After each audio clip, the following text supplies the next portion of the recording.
আসসালামু আলাইকুম।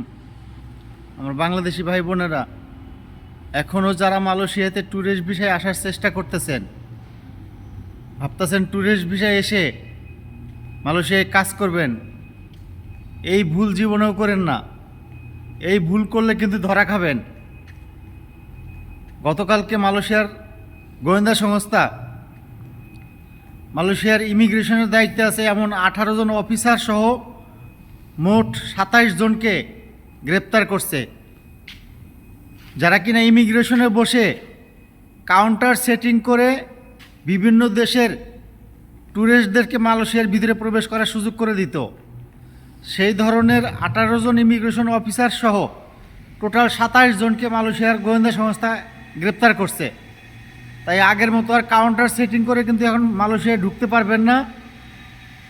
অতএব ট্যুরিস্ট ভিসার কেউ নামও নিয়েন না যে ট্যুরিস্ট ভিসায় এসে মালয়েশিয়ায় এসে কাজ করবেন, এটা কিন্তু আর সম্ভব হবে না। দালালদের কথায়, দালালদের ফাঁদে পড়ে টাকা পয়সা দিয়ে বিপদে পড়বেন। কিন্তু আপনি বিপদে পড়া মানে আপনার পরিবার বিপদে পড়া, এই কথাটা সবসময় মনে রাখবেন।